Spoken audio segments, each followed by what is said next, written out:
Hello, everyone, and welcome to our live stream. It's been a minute since we did a live stream, and we thought, what better occasion to do it than the Golden Globe Awards, our first major awards ceremony of this awards season thus far. That it's new Golden Globes, as we've talked about when we did our predictions, a different body, as you can see in last year's winners, and I think in this year's winners. Last year, I think they aligned with the Oscars pretty well, but I think that's because it was a pretty predictable year. This is a very unsure year, and we were very unsure about a lot of different things going into the night, and I think it cleared some stuff up and it made some stuff a little more chaotic. So any overall thoughts, any themes of the night overall, Anthony, before we get into each individual category? Yeah, I mean, first, I don't know how you did. I was very proud with my predictions. I ranked within the top 100 of Gold Derby, which I was not expecting. You never know. The times you think you're so on the money, you just we did good on your face. Torres. And we'll get into all the things that we kind of saw coming and why we think that and what it means going forward. But as far as the awards show went in total, I thought that, it was a really exciting ceremony because there were so many winners that were up in the air, so many unexpected wins, and even wins that we kind of saw coming. They're not the sort of performances or movies that we're used to seeing get awarded. So I think that was still exciting for us that, we predicted Sebastian Stan, or at least I did. I think you did as well, right? Did you come around? I went with Powell. All right, so I stuck with Powell. But we both went with Demi Moore. There are those were not movies or performances that usually win these awards. So it was still riveting to see them up on stage and deliver some great speeches. Really quick before we get into it, I would just want to say I loved Nikki Glaser. I thought she did a fantastic job. She really just beautifully, satirized the room, but made the people in the room feel special. It is a party in their honor. And I feel like she walked that line that I think Tina and Amy did so well. The only thing that I object to is the weird ass Wii Sports graphics of why it didn't even work. They were in the room. Yeah, it glitched also. That was part of it. But even before that, I was like, what are we doing here? The music. Also, every time the Brutalist won an award, they played this weird ass music. Some of the construction of the show from the producing side, it was a bit questionable. But it made up for it because the presenters were great, the speeches were great, and it's going to be the start of a wonderful conversation that I think started on Twitter the second certain movies won, and made me very happy that I don't really go on Twitter anymore. There was definitely a lot of Twitter talk going on. I agree. Overall, it was a fun show. I always expect mishaps from the Golden Globes, so it doesn't bother me too much. It is interesting. I feel like I picked up more like on the sounds of the mics this year, that you can tell when the presenters are talking that the room is just like socializing, like you can hear people in the audience talking. So that was interesting. But overall, good time. I thought Nikki Glaser did a great job. We have a commenter who's telling us the score was from the epilogue, which is then fair. Yes. But it's not. I think I'm so cursed with the year that All Quiet on the Western Front was winning, and they played those like, and I was so expecting the main theme of the Brutalist to play. So when it like this more lovely theme came, I was like, oh, what's this? Yeah. So nice. Okay, that's good to know. It's from the epilogue. Yeah, indeed. Let's start talking about these individual categories and how the awards race has changed, which I think it definitely has in some ways. Let's start off with right here. Well, that's not the right one. The Brutalist won Picture Drama. Here, let me make this bigger. There we go. Okay, we both predicted this. This wasn't that insane. I feel like this is a top tier contender, but I do still think when it comes to winning the Oscar itself for Best Picture, I don't think this plays great on a preferential ballot. I think this does better on a ballot like the Golden Globes, where you just pick a favorite rather than where you rank it. But I still think it's a top tier contender to win. It's a good win. What are your thoughts? Yeah, I'm really interested in PGA because PGA, the Producers Guild, also votes preferential, and so there'll be an interesting test to see what does well. Something like some of these more popular movies, if they're able to do well on the PGA ballot, then that will give us an insight. If Brutalist wins PGA, then I think you should be predicting it for the Best Picture. What I'm right now trying to ascertain is the Brutalist a sort of movie like 12 Years a Slave, where you only need to see it once but that's enough for you to convince you that it should be winning Best Picture. Because I've always talked about that. I think the number one thing you need for Best Picture is rewatchability.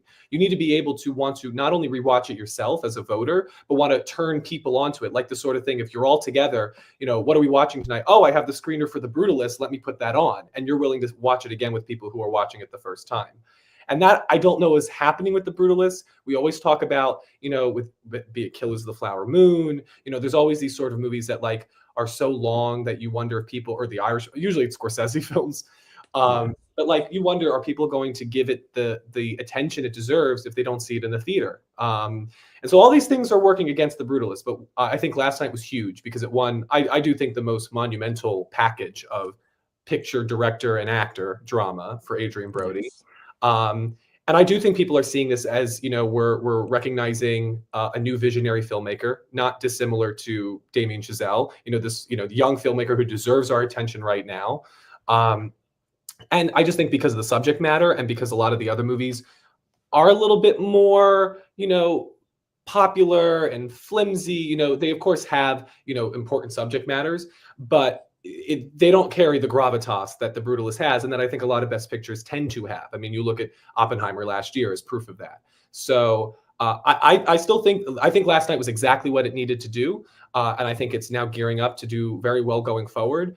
We're going to see how the guilds respond, but I could see Adrien Brody doing well at SAG. I could see BAFTA going for The Brutalist. So there are places where I think The Brutalist could still do well and make this a real race towards Best Picture. Yeah, I agree. I think it's in the top 2 for picture right now, and it's doing pretty dang good at the box office for the amount of theaters it has. I think it's almost made $1 million, and it started in 4 and 8, and I think it's about to expand even more. Mm-hmm. So it's doing well. It's reaching that demand. We'll have to see how it continues to do as it expands. It does have that December expansion release date, which hasn't done the best for films lately. Usually it's better if you release earlier. But there is something about this film that I think in particular maybe appeals to the newer versions of the Academy as it becomes more international, a little more like avant-garde in their taste a little bit, kind of like the Golden Globes have as well. That I think this, especially in this category, looking at the other options, easily I think is what works best compared to like A Complete Unknown, which is like a music biopic, box office success, stuff like that. Nickel Boys, I think this is maybe a little too, what would you call it? Like avant-garde. Too little avant-garde, a little too risky in terms of the choices it makes to garner that much support. And Conclave felt like an old Golden Globes winner, but it does also have that international appeal. But The Brutalist just makes sense. Right now. I think Conclave is suffering a little bit from just what the DNA of that movie is. It feels, it leans more, I think, in the entertaining camp than, a piece of serious drama. And I do think that hurts. I see a lot of people comparing it to Spotlight. It could be this sort of movie that wins screenplay and picture, and that's it. And it could go that route if The Brutalist proves to be more divisive than we're currently seeing it to be. But I think the thing that Spotlight that helped it is that people were furious about what that story was actually about and the what it represented. Passion. Yeah, there was passion about the issue, and that the movie conveyed it very well. I don't think Conclave has this, higher level when it comes to its thematics. And if it does, Emilia Perez is kind of touching on similar subject matter, and that's all I'll say about that. Yes. And so, yeah, I'm really curious to see as The Brutalist expands now, does it kind of have a 1917 sort of trajectory where it gets a lot more attention coming out of a Globes win than it maybe would have? But also, I think if you look at The Brutalist in comparison to Anora, Emilia Perez, Wicked, Brutalist looks more like previous Best Picture winners than those. I mean, it could have the same package as Oppenheimer last year if it ends up becoming a big picture winner. Oh, so yeah, that's the other thing. I think it's one of the rare independent films that I think is going to do very well with the crafts. It could win score, it could win editing, it could win cinematography. So those are places like Oppenheimer to look for it. Though we'll get to score. I know that was probably your favorite. We will. That was the moment of the night for me. There are a few comments here that I want to address and agree with. I do think BAFTA will be a big tell here for Conclave versus The Brutalist. I think it will be one of those two. That maybe Emilia Perez. We'll get to Emilia Perez in 1 second because that did amazing at the BAFTA long list, which we didn't address. But 15 short lists, it got Adriana Paz in, so it did amazing there. So it's between those three. And I do agree with this. I don't think Conclave is like, I haven't run into anyone who's like Conclave is the best film of the year. I do think what helps it is I don't think it's like anyone's like, it's not going to be many people's like number 10 on the best picture ballot. So What I it's think in a feeling, year this open, it helps being well liked overall. what it's starting to feel like to me is another movie that won only screenplay and nothing else, which is Belfast, a movie that like Yeah. people liked, but they didn't go crazy for it. It was never brought up as like somebody's favorite movie of the year. And so it was enough to get it a win in screenplay, because a lot of times that's the consolation prize for picture and directing. But I think, listen, that's good for Conclave because A, it's a great screenplay, but two, it's not from a well-known screenwriter and it's not from a writer-director. So the fact that Conclave is winning that award is, I think, really exciting, because it's in this case, you're actually looking at the individual scripts. You're not looking at, who hasn't won Best Director and we feel like we can pay them off in screenplay. Yeah, for sure. So we've been walking around a little bit. Let's talk about Emilia Perez won Best Motion Picture Comedy or Musical. Our predictions video, I went with Anora, but if you paid attention to my Twitter in the following days, I looked at the history of the Golden Globes and how pretty much any musical that was in Best Picture, in the Best Picture conversation, ended up winning here with Moulin Rouge, Les Miserables, La La Land, even West Side Story. So I switched to Emilia Perez. Thankfully, did not. Yes. The Prom did not. Yeah, thankfully. Not always, but if you're a top contender and you're a musical, I do agree with you. I think it helps you. Though we had two here, so that was. It did lead. It helped that this, I think, they clearly liked more than Wicked because it led nominations. We'll get to Wicked and it's one prize. I continue to think Wicked is just the Barbie of this year, but we will see as the season continues. But Emilia Perez, I think, is a huge a huge contender to win Best Picture. I have it winning Best Picture right now. I think the comparison is Chicago, with winning picture, editing, sound, and then supporting actress, which Chicago was the last film, I believe, that won Best Picture without winning director or screenplay. And I think the winning package here can be very similar. And it's, I think, something that they really addressed in the speech at the end with Carlos Sofia Gascon talking is how this film really speaks to the moment and the moment that we're about to kind of head into. I think it's a film that people in the Academy can vote for that feels like edgy and cool and progressive in a way that makes them like feel like they're voting for something important, like and of the moment more so. I think the Brutalist also fits that a little bit as well, but something about it's not as direct, showy and direct with that sort of cultural canvas that it's spotlighting. Listen, I think let's go back 8 years. Let's look at where the country was. I know that's been more global, but I do think, you can look at the microcosm of 2016 and in the post first Trump election, what wins? Moonlight. This is a trend that the Academy seems to respond to. Election years always end up dictating what wins Best Picture the following ceremony. So I think that would fit this mold for sure. And you're right. It has crafts. It has definitely. I think at this point, the likelihood that all three are going to get nominated of the main trio is more and more. Like Chicago. Yeah. And I think Zoe Saldana, we always talk about the Oscar audition. That's what the Golden Globes are. Yep. And she understood that. And Demi Moore certainly understood that. And I think to a lesser extent, Sebastian Stan did as well. I think mentioning The Apprentice in his speech for A Different Man was very smart of him. So Emilia Perez definitely has a lot of love. And it appeals to the international contingent. That's what I want to know now. Because Golden Globes to the Hollywood Foreign Press. I want to know how America basically thinks of this movie, because I think the people who are more accustomed to seeing international films, the people like Tilda Swinton who gets excited over Fernanda Torres, I imagine they would like Emilia Perez. I'm curious to think what Hollywood thinks of Emilia Perez. So I think Hollywood likes it. At least, I mean, we don't super know right now, but I feel like a lot of us are kind of in this internet bubble a little bit when it comes to this film, because it's not everything we've seen about this film thus far shows that everyone not just likes it, loves it. The BAFTA long lists here at the Golden Globes, TIFF, audience, People's Choice is a very populist thing that like is very audience centric, and it's not, they don't usually go for like super divisive or like avant-garde films, and they went with Emilia Perez as their second place winner here. So I think that shows that it has a pretty wide most people who seem to see it like it, and I think a lot of us are maybe in a little bit of a bubble when it comes to that. So, yeah. Well, this is why we're a good show. We balance each other out. You like it, yeah? I do like the movie, yeah. And that's why I'm looking to SAG. I want to see if it wins SAG Ensemble. I think at that point, I think it will. It will be a very, very hard to say that it won't. go all the way, or couldn't go all the way. But yeah, I think it's also benefiting because it's, it has the 2 songs, it has international. These are, categories that would balloon any movie to get a high number of awards, and it kind of has its foot in so many different places that, like, it's able to get these big numbers that then make people think, oh, I should check it out. And then I think people are really surprised with the movie. I think people, whatever they think the movie is going to be, they're taken aback and it's unexpected. And I do think we always talk about a lot of times what the most important thing is surprise, and Emilia Perez definitely has that. And so, yeah, I predicted this to happen. I think it made sense for the Hollywood Foreign Press to go for this film, and it's certainly going to be the start of a really interesting discourse. For sure. There will be a lot of, there already was before this film. I mean, once this film hit Netflix, there was a ton of discourse.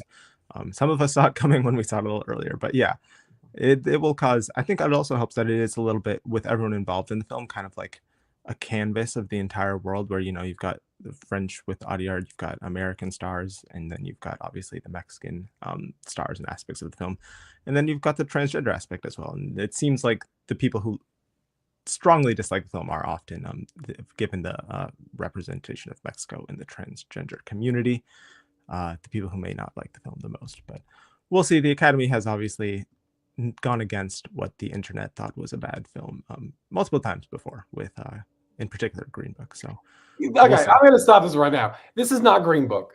I think we have to acknowledge that Emilia Perez, if you listen, I am fully willing to hear people's critiques about the movie, but critiques about how the trans experience is depicted is so, like, understanding that and putting that on film is so new that I believe it's like what happened within the Heights. So it's like, well, this is the first time we're kind of really depicting this in a mainstream way. There should be issues with how we depict it. Where when it comes to race relations, like Green Book, like, we've been here, we've done this, we know how to do this. So that felt like a step backward. Whatever you think about Emilia Perez, I struggle to think it's a step backward. If anything, it's a step forward, because at least we're having the conversations that we've never had, because we've never had a movie really depict this with this much attention. So I'm just going to say this. I understand people don't like the movie, but it's not everything is Green Book. Everything get a controversial Best Picture. It's like, oh, here's the next Green Book. I think Crash. They're in a league of their own. I think similar to those movies, though, it is a film that Academy members can feel good about voting for in that kind of way. That's for sure. But I don't think that's what Green Book just felt like a it made people feel good. Yeah. It made people feel good, but it didn't. It's not like they. None in this way. Crash, I think, is different because they felt, well, also Crash was clearly an anti-Brokeback thing. Like that's what that was. So, I feel like, that's why I brought up Moonlight, because Moonlight, I think, made people feel good. Like, oh, look, we're championing the underdog movie and stuff like that. And that's kind of what I feel like the general vibe right now is with Emilia Perez. Like, this is an underdog movie, an underdog community, and at its core, it's an international musical crime. It's such a high, like, blockbuster. What would you do? Everything. Where would you put this in blockbuster? Or what genre? So I think it's grabbing a hold, and it was very smart to cast, in particular, Zoe Saldana and Selena Gomez, because they're bringing eyes to this movie that I don't think this movie would necessarily have otherwise. Yeah, and it is crazy how this could potentially be Netflix is finally they get their best picture with this film. It's going to be, I think, probably their best shot since Power of the Dog, which should have won, but it did not. And yeah, as we're seeing in the comments, everyone seems to be having different opinions about the film. It is it's a divisive film for sure, which I think will help it. The more conversation, people may think this will hurt it. I don't think that this necessarily hurts the movie. I would caution, if your thing is like, oh, I'm going to flood the space with so much criticism, in the end there are going to be people who like it, and that will start a discourse that will keep this movie at the top. The thing that we talk about, the Brutalist needs to be talked about. That's what it needs to do. Emilia Perez, they're kind of like the inverse of each other. The Brutalist is very reserved, careful, quiet little masterpiece, and Emilia Perez is this loud, flamboyant movie, and like they both probably need a little bit of what the other movie has. yeah, something in the middle, but they don't, unfortunately. I think Academy members, they'll watch the film, and if they like the film, nothing anyone says on the internet or anyone tells them, I think, will change their mind, honestly. So we saw that once again with past films that were divisive on film Twitter and still ended up winning. So Emilia Perez, I definitely would look out for it as a potential Best Picture winner. Let us move on to, this was a fun one. This was another one of my favorite moments of the night. Flo, one for Best Motion Picture Animated, I think continues to show how this body has changed and become more international. And I don't really have, I don't know if this will continue at the Oscars, because the reason we both predicted Wild Robot, I think, is because Wild Robot got like 4 nominations here, and Flo just got animated. So 4. It was like, okay, What was it got score, song, cinematic, box office. Yeah, if that counts. Yeah, if we count that. But yeah, it was, yeah. But Flo, with their 1 nomination, managed to win one of my favorite films of the year, easily my favorite animated film of the year. So I'm very happy about it. I hope it continues on to the Oscars, but I'm wary about it. I think the Golden Globes are very different in terms of especially with what we have seen their body lately, with what the Academy will go for. I mean, Jack, how big is the HFPA now? How many members? 310 members, okay. I think. Compared to how many in the Academy? Like 10,000 plus. Okay. So yeah. And they're not, these are people that no overlap. There's no overlap, but also like the Academy, like the reason why Disney and Pixar usually do so well is because they don't see all of these animated movies.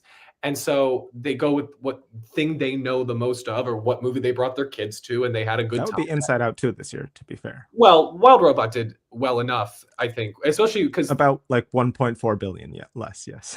1.4 billion less, but the industry knows that it did very well, and that's what matters. Inside Out 2 was probably people, Disney heads, going 7 times. And so I think Wild Robot in the end will end up winning it. I think Flo is a little bit too small. This to me feels like when Missing Link won the Golden Globe in 2019, and then Toy Story 4 won the Oscar. And so, but it was good for Flo. I'm glad it got its recognition. I think that we need to spotlight, independent animation just as much as we spotlight independent live action cinema.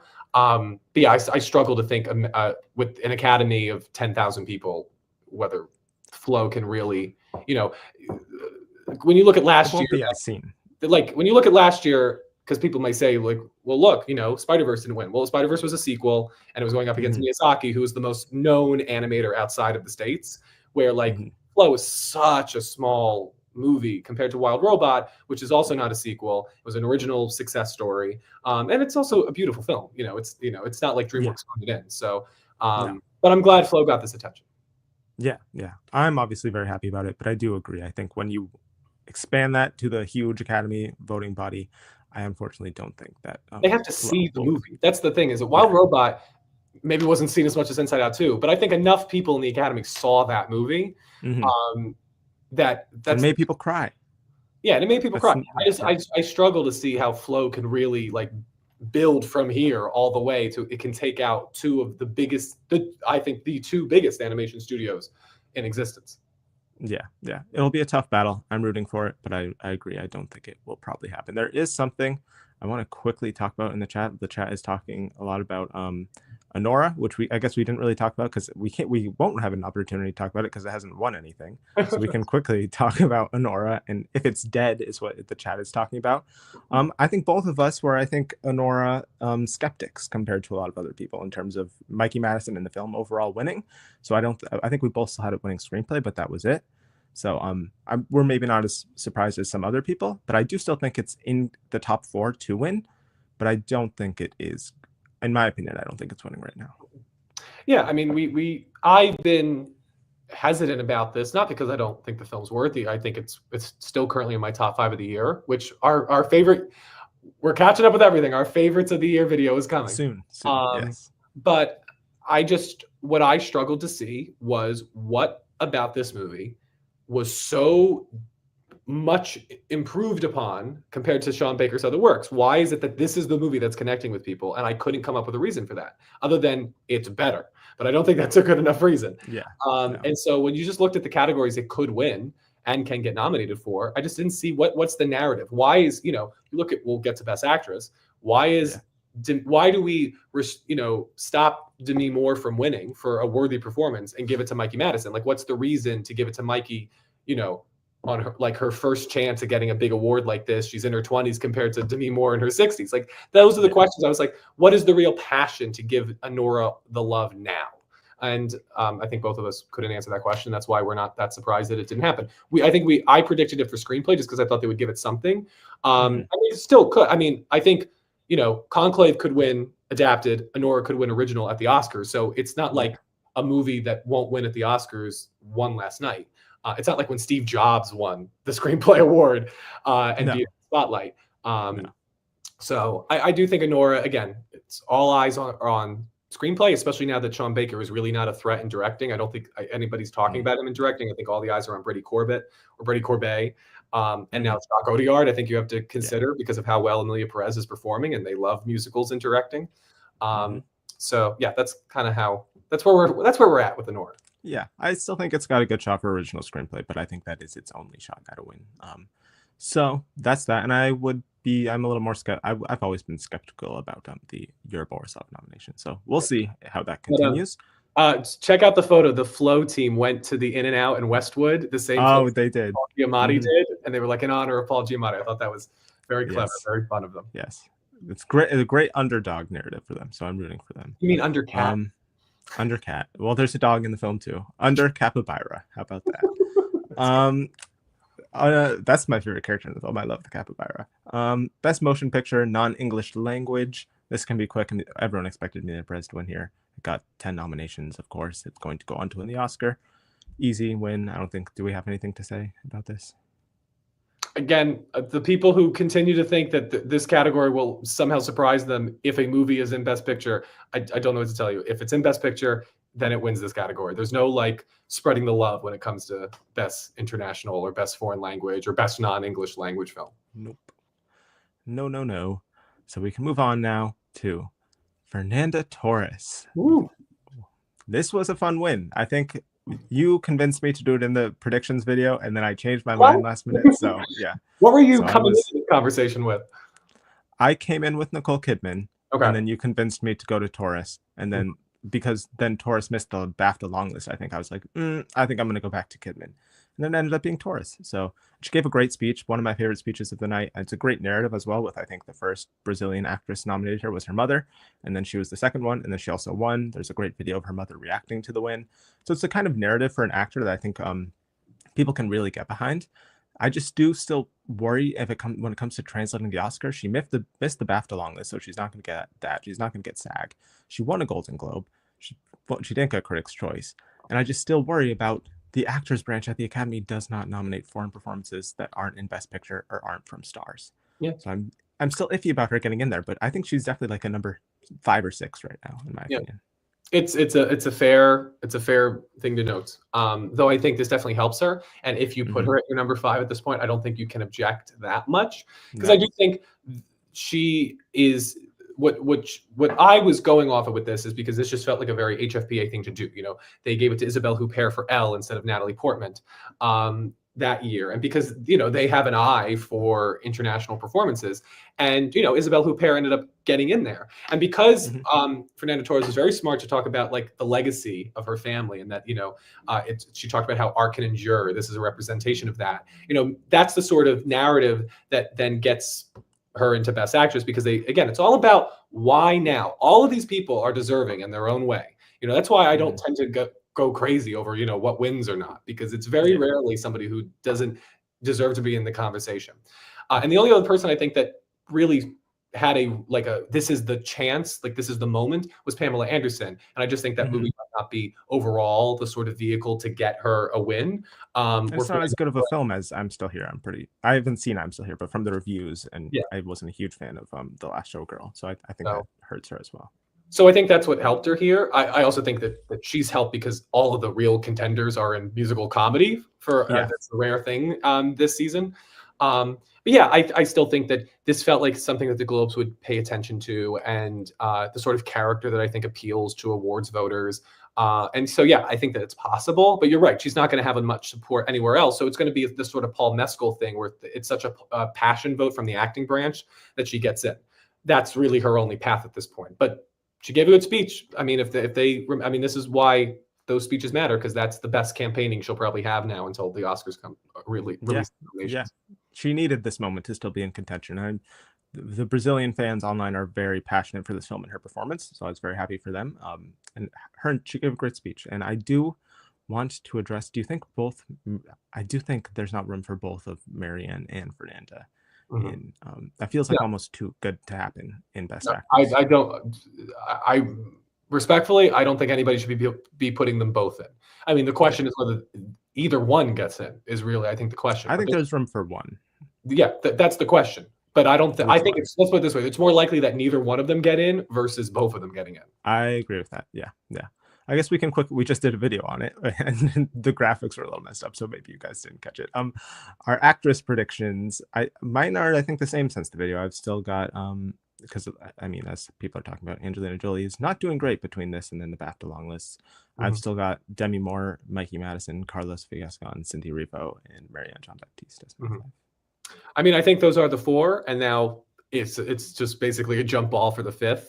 I think Fernanda Torres is helped by this, but you're right. The international actors don't tend to do well. I mean, even when their movies win Best Picture, I mean, Song Kang-ho couldn't get into supporting actor for Parasite. So I'm really struggling with the 5th, because I wouldn't put it past that this is the type of year, and we have many contenders who could benefit from this, that could have a sort of Andrea Riseborough grassroots campaign, because it really is like, I mean, I think this is the deepest bench we've had in an acting category for years.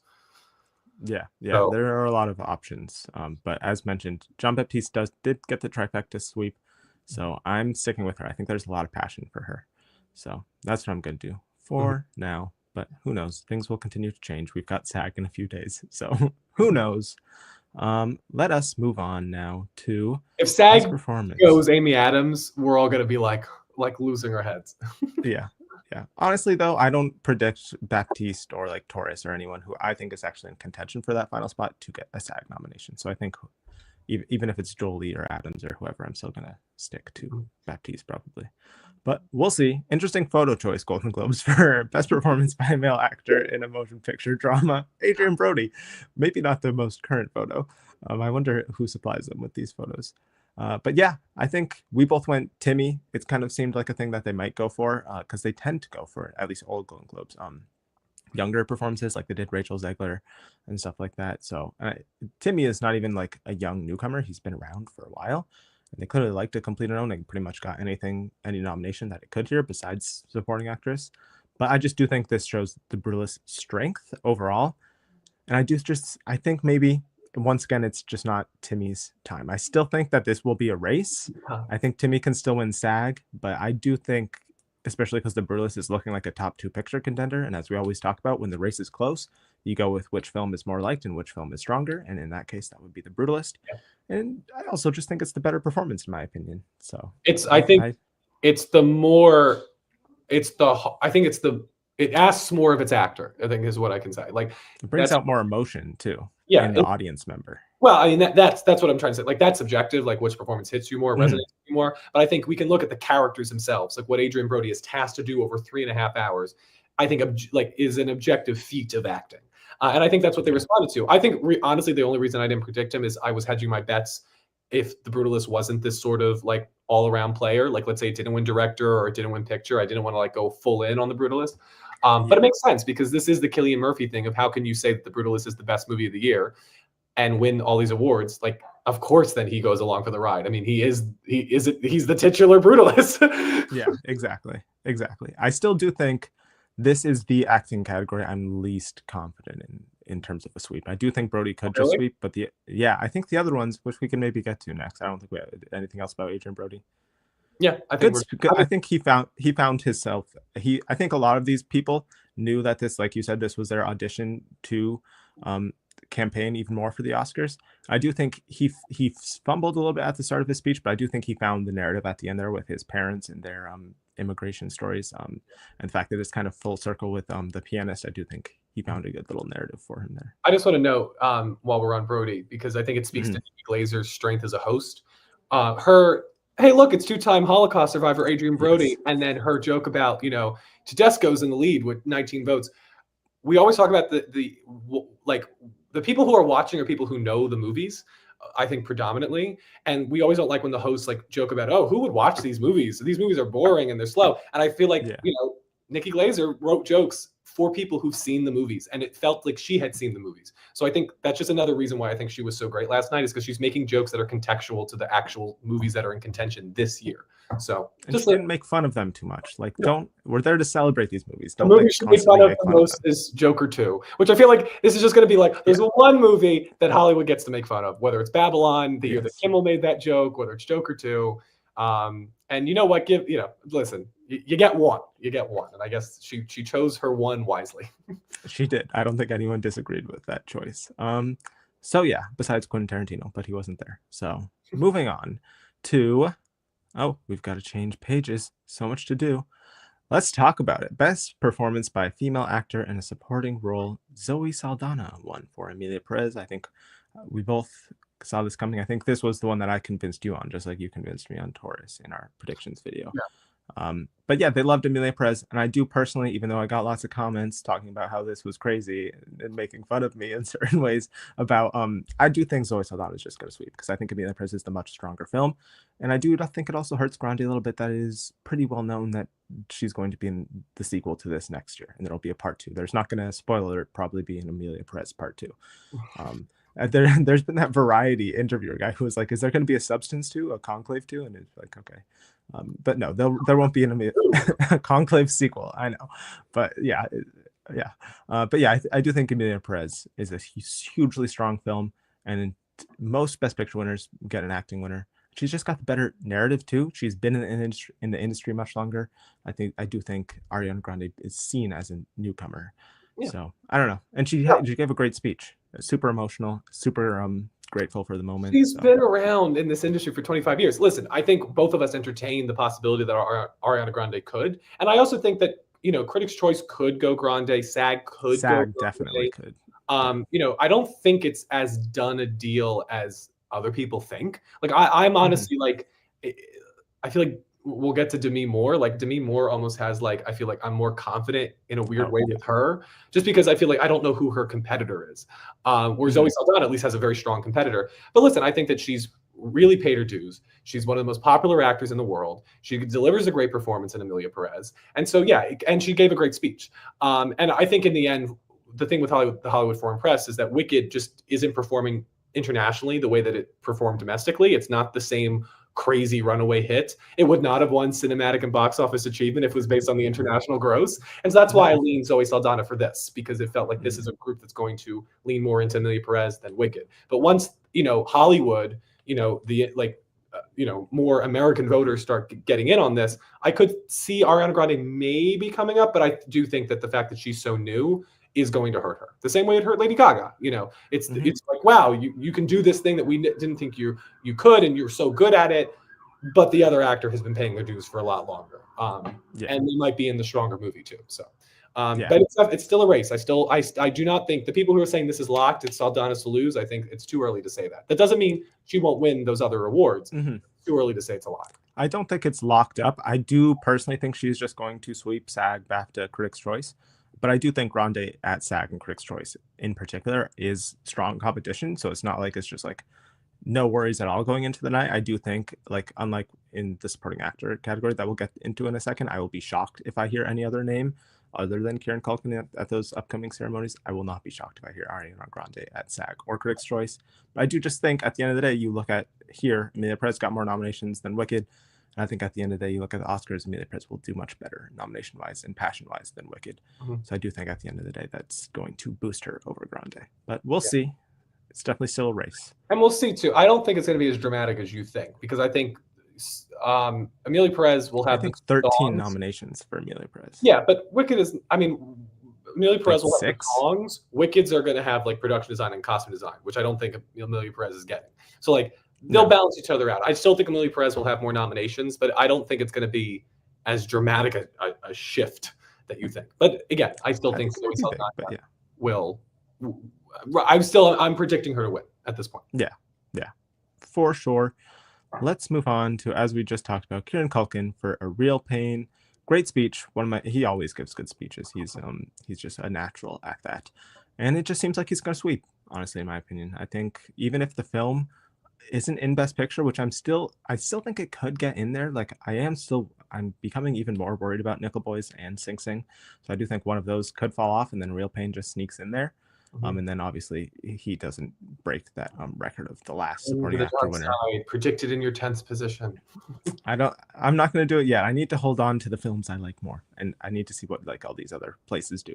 If Sing Sing misses SAG, which I do think it probably will, but then I think drop that, and we'll see how Nickel Boys I think is the kind of film that will underperform at all the precursors and then still do best at the Oscars. But maybe that's just me being delusional, but who knows? Listen, I'm not going to say anything. You can, because you were very kind to me a couple of years ago when I was predicting Black Panther: Wakanda Forever would sneak into Best Picture. So I will continue to bite my tongue with this.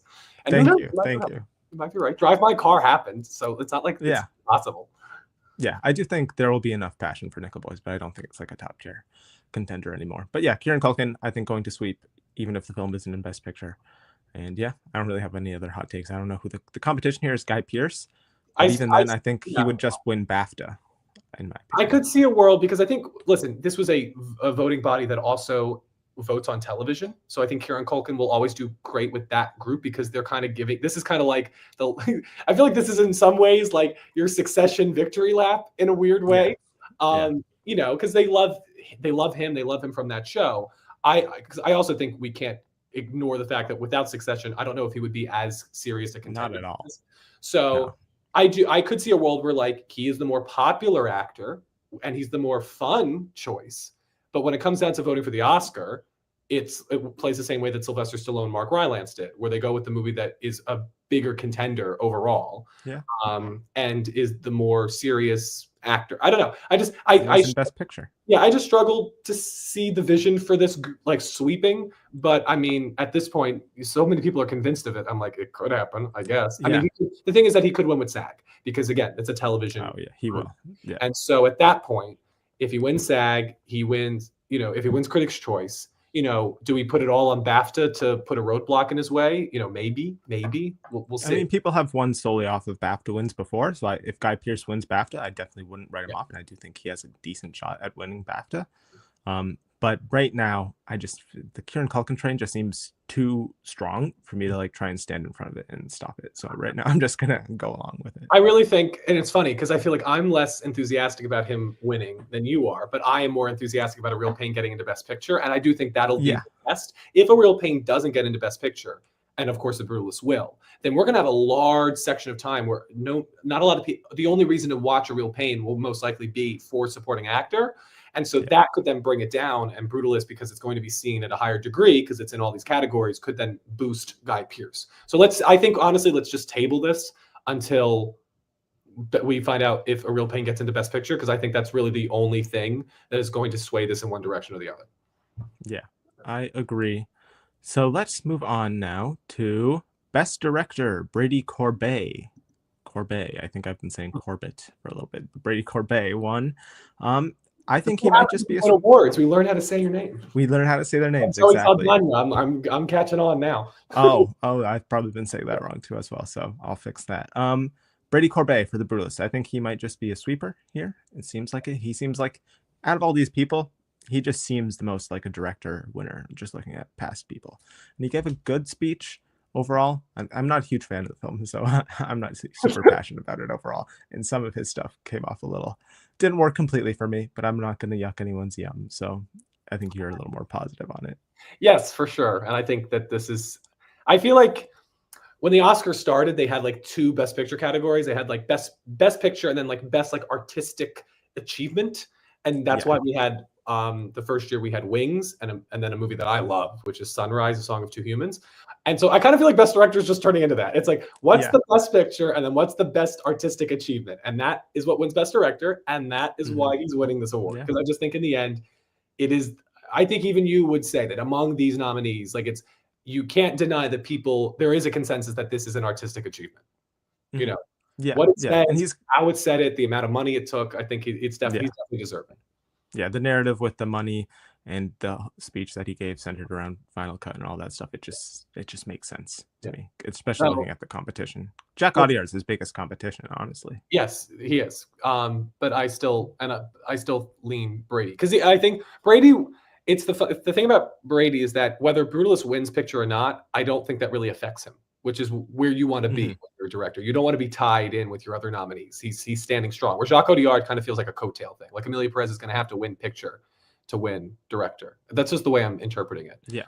Also, listen, in my heart, Coralie would be winning this. I love that movie. I think that is, talk about a bold direction. So I'm also, it's not like, this isn't like last year where I was like, it's Christopher Nolan and only Christopher Nolan, and that's the end of the conversation for me. Like, I probably wouldn't pick Brady myself, but I do think it makes sense to me why Brady is winning. Yes, agreed, for sure. My pick isn't even nominated here, so whatever. Moving on now. Best screenplay. Where is Best Actor and Actress? I think it's coming up.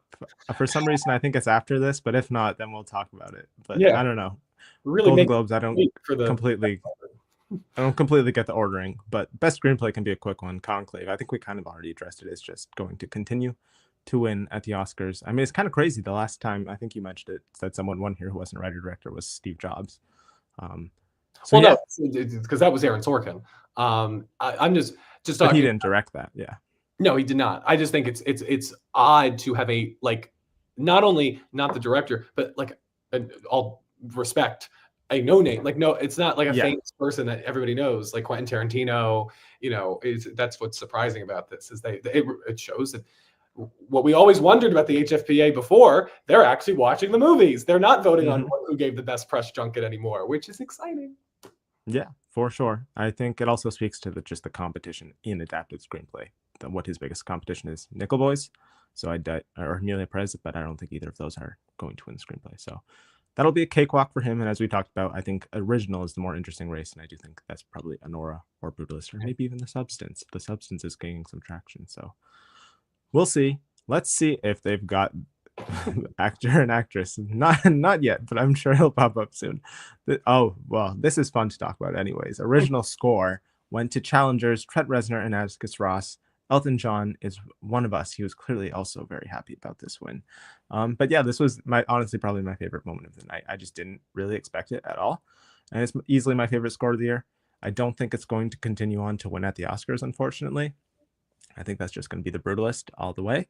But I hope this at least helps it get a nomination, because I know there are people, because it missed the BAFTA long list for original score. So I hope this can at least help it get nominated. But yeah. Amazing. And love for challengers is good in my book. I was very happy. Me too. Very surprised. And yes, I think this was the second best thing to happen to Zendaya this week, at least as reported. Yeah.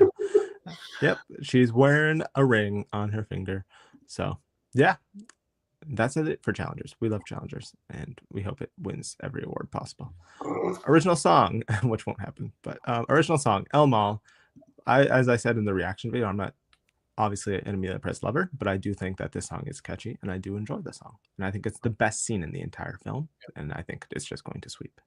And I think Natsu winning 2 years ago, El Mal likely to win this year. I mean, this is exciting that original song is tending more international as we, expand who can vote for the Academy Awards and who can just vote for award shows, period. So that's exciting, whether you like the movie or not. I just think that when you look at, like, this is the most memorable, iconic moment of an original song this year. So I'm happy with this.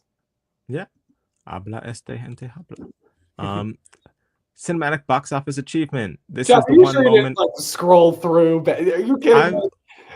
Oh my God. Maybe I did, actually, because it goes into TV. So let's just finish up with Demi Moore will be a nice way to end the episode. So don't worry. Yes, it will be. It will be. Cinematic box office achievement. Wicked. This was their big moment, and I just think it's the Barbie of this year.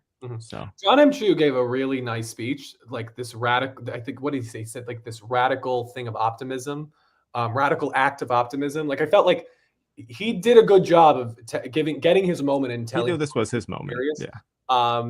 So we'll see if that does anything long term.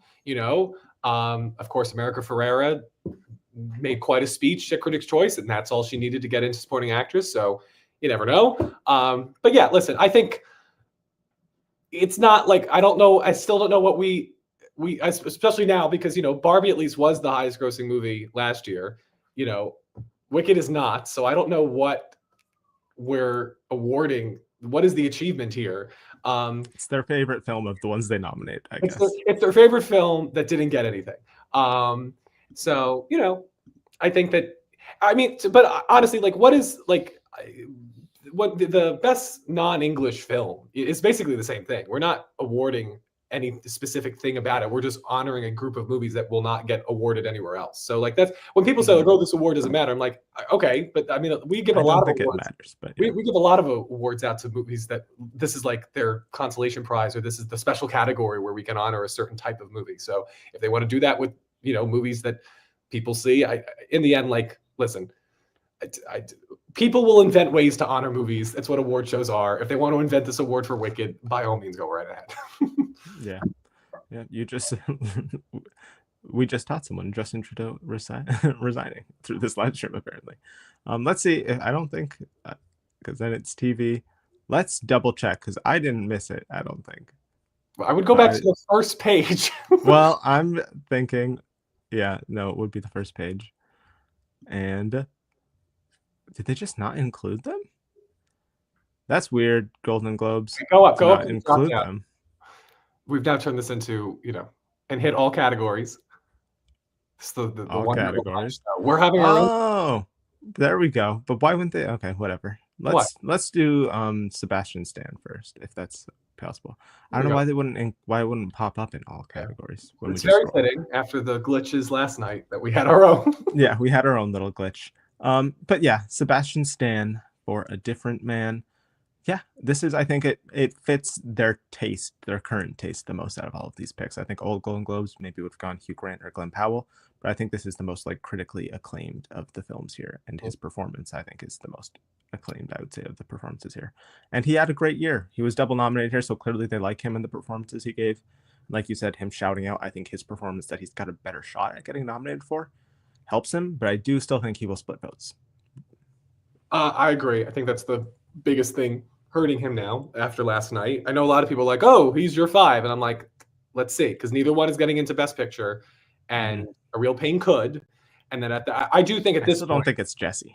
Well, I don't think it's Daniel. So we've got a video discussing this coming out tomorrow. So yes. I hope you all enjoy. Listen, I think that I predicted him here because not only is he good in the movie, but this is a small group. So the idea that, he could be, he could be hurt by the both movies. I think when you have a smaller group deciding, that doesn't matter as much because, if you call up like 10 members, you're like, are we doing Sebastian Stan in either category? Like, that's just easier to do when you have a voting size that's only 300. And so I just felt like they obviously liked both of his performances this year and would want him to get honored. And none of the other 5 really felt like, again, that necessary moment, we need to honor them now. Listen, I'm very happy for Sebastian Stan. He has talked about an actor who's been working a lot. It was great in like I, Tonya. It was like 7-8 years ago at this point. So I'm glad that he's gotten some, credibility, and I hope it leads to an Oscar nomination for. I would prefer him get nominated for The Apprentice, but if he got nominated for a different, they're both great performances, I think. But I do think The Apprentice, that's a harder acting task than what he does in a different. To take somebody that everybody on this planet knows and like make him compelling as a dramatic, and not a parody. Not a parody. You could see the morsels of what he would grow into. I just thought it was a perfectly calibrated performance. I would like to see him. It was a great night for Marvel stars. I mean, Zoe Saldaña, Sebastian Stan. I mean, it's proof that they leaving the MCU can help you. Yeah, Robert Downey Jr. It's interesting to see everybody have a certain opinion of their careers, and then they're able to go off and do this stuff. And I've always said, going back to Jojo Rabbit and Marriage Story that year, that like they're bringing people to pay attention to these smaller movies, and I think that should be the goal if you're a movie star. Nicole Kidman's career should be studied because she is a big popular actor that can get you to watch Big Little Lies and The Perfect Couple, but then she'll bring those casuals to Baby Girl, and I think that's the goal we should have. Well, talking about popular actors, and maybe as some may say, popcorn actors, let's talk about the moment of the night. Sorry, challengers. I do think this was actually the moment of the night, especially the speech of the night. Demi Moore winning for The Substance. We both, a little pat on the back, predicted this to happen. It just made sense. And I just, honestly, I think it seems like you might agree with me. I feel like neither of us agreed Mikey Madison was going to win. It just, we didn't know who to go to. Like, so she had the best chance of getting nominated, but we didn't know who to pick in terms of who was actually going to win. And I think this just kind of like locked, signed, sealed, delivered that I think Demi Moore is just going to sweep her way to the Oscars, in my opinion. Yeah. She's got the narrative that Mikey didn't have. I think both of us, but I feel like to interpret our conversation, since we saw The Substance, we were both like, well, Demi Moore could win, but we've always said the harder thing is getting nominated. If she's in, if she gets, if she's one of the 5 or 6 in this case, it's very possible that she wins, but it's whether people will take her seriously enough before that to, you know, to give her that narrative. Because yeah, I think we both wanted to say Demi Moore, but we were like, yeah, but I mean, we can't that point kind of performance in that film gotten in. So how could we possibly have any sort of, you know, credibility and just say, oh yeah, Demi Moore, of course, you know, ignore Toni Collette, ignore, you know, Lupita Nyong'o. But I think what it speaks to is what we've talked about before, is this, you know, what is underneath this performance, and what are they honoring? They're honoring the bathroom mirror scene. And that's what her speech was about. They've been very focused on what this win, what her narrative means. I think it resonates with a lot of people. I think she just, for sure, if you're going to talk about a movie that benefits and more people are going to check out because of the Globes, they will check out The Substance. I've already seen it start to happen. And yeah, it's not going to be for everybody, but I think there are going to be enough people who it is for them, and they're going to respond to it.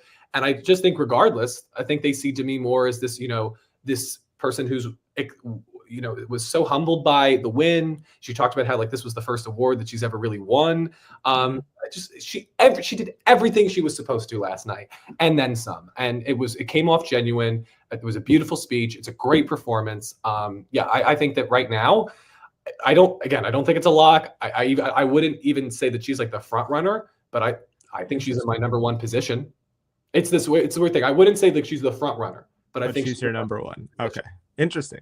I honestly do feel pretty confident that this is just going to be an all the way sweep for her. And I do think even people who don't like The Substance and it doesn't work for them, I think most of them are still like, well, Demi Moore was still good in it. And I think even if they don't like The Substance and actors' narratives appeal to them a lot, and they look at the narratives here, she's easily got the best one. So even if they aren't a huge fan of the film, I think they're a huge fan of her and probably her performance and her narrative. So I think actors love narratives. She'll win SAG. BAFTA clearly liked The Substance a good amount, enough for her to win BAFTA, but she doesn't need to win that if she wins Golden Globe, SAG, and Critics' Choice, which I think she will. And just I don't know who else would, honestly. Yeah, and I think it's such a unique performance that I think it stays with you. I mean, I can see the image of her looking in the mirror right now. I can call it up in my head. What I think is really exciting about this potential win is what that means for screenplay, because I think there's a world where Substance maybe does very well in the original screenplay category if Demi Moore is such a lock, if we continue to go down this path. Very exciting. Kind of like a Get Out, Promising Young Woman. That's where they choose to honor this director and this film, because they can't do it in director. Let's just hope. But yeah, unlike those 2 movies, the lead star can win the Oscar. Yeah, and this film in general is just so, we really can't say what appeals to the Oscars anymore at this point, given the kinds of films that they're choosing to honor and how they continue to go further each year. I think this does have maybe a little more prestige around it than some other horror films. I think it really was helped by premiering at a huge film festival with Cannes. So I think that established it early on, where it also won an award at Cannes as more an awards prestige horror film. But still, you watch The Substance without any of that outside buzz influencing you. I don't think you're like, well, the Academy is going to love this. This is going to get like 7 Oscar nominations and win like 3 or something. I think the death of the Oscar bait movie was 2022. I think when you had Everything Everywhere win 7 Oscars, including 6 above the line, at that point, that term was just irrelevant. Green Book was kind of like the last breath, the last gasp of the Oscar bait movie, at least for the time being. I know people will then say, oh, well, what about Coda or Nomadland? Those are different. I just think Coda was this, you know, I don't think a movie as small as Coda could be looked at as an Oscar bait movie. You know, Oscar bait movies are like the Weinstein. They are built around the idea. It's not that they're built to win Oscars, but they're built with the knowledge that these movies could win. And they try to package them in a certain way. They try to get certain stars. You know, I think that is, if it's not gone, they don't do as well as they used to. Definitely not. We're not in the age of the 90s anymore. Shout out Brian, thank you for the super chat. Appreciate it. Why wouldn't Demi win the Oscar at this point? I don't know. I think maybe you're a little more skeptical than me, but I'm looking at the other options, the other 4 people who I have nominated. I don't see Mikey winning. I know people are saying here that Mikey could win Critics' Choice. I would just caution people. Critics' Choice have not voted for their winners yet. And if there's something Critics' Choice voters do, they try and predict the Oscars. Post Golden Globes, I think everyone is kind of leaning towards Demi Moore. And they liked The Substance too. It's not like they didn't like the film. So I feel like Mikey will not win Critics' Choice. I would. I don't know if listen. Maybe some voters like want to predict the Oscars, but I feel like more they want to be part of a moment, and if they sense this is a moment, that's how I interpret that. Why wouldn't she win? Listen, Mubi is a very small distributor. This would be really their first time doing anything like this, so we can't deny that it would be an uphill. It's an uphill battle for them already. It's proving that they've had the stamina to do it, but that's a factor. And listen, there is still, as I've said, like 300 international, press critics. I think is an easier group to sway than 10,000 members of the Academy. The people who are not going to like this movie already, the people who found Get Out to be a hard sit, they're going to find this, I think, to be even more of a hard sit. So I've read too many of those blind Oscar ballots. I know how they talk. I question whether some of them will even see this movie if they hear it described to them, or they'll turn it off before they get to the bathroom mirror scene. So I just worry about that. And so it's nothing to do with her competitor. I think, again, if she was like, if the movie wasn't as crazy as it is, I would feel pretty good, because I don't think the competition is quite there for her, despite there being so many contenders. It's just, again, whether they feel like this is an Oscar movie, because I do still think there are going to be some people who feel like this was a fun movie, but whether they feel like it's worthy of an Oscar. There is a difference. There's a difference between something winning a Globe or a Critics' Choice or even SAG and winning an Oscar. They look at it differently. There is. I just do still think, even if they don't love the film, that they will love. I haven't seen anyone who disliked The Substance who was like, well, Demi Moore was awful in it. Like, I think everyone who watches the film still likes her performance, and I think likes her narrative. Once again, I just think in a different year, like with stronger win narrative competition, I maybe wouldn't predict it. But we've got a lot of newcomers here. We've got like Carla, we've got Mikey, who are probably her strongest competition here.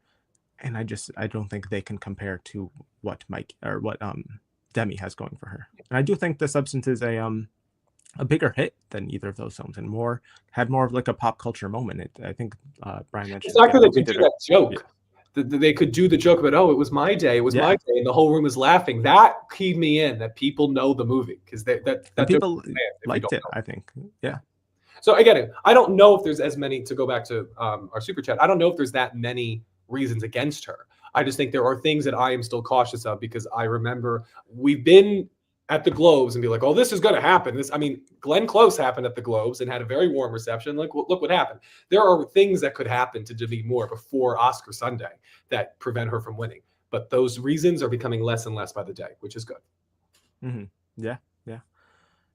I agree. I think that is pretty much everything. And it is wild. Universal dumped this movie. What a big loss for them, but a big win for Mubi.